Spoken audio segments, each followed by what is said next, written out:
Матаев қазақ жері.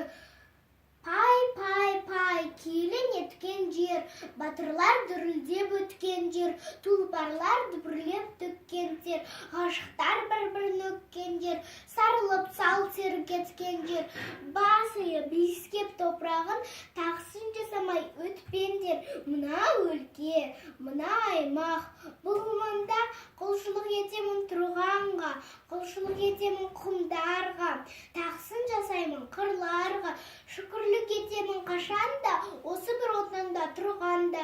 Жазы бар жалынмен жандырған, қысы бар айызға қардырған, көктемі балауса балдырған, ал күзі алып бір ақ қырман, ақ дәннен ақ нөсер жаудырған, күреңнен жана алған тандырдан, көлденен көлбеген көкжиек, қыранның қанатын талдырған, қырына еріксіз қондырған.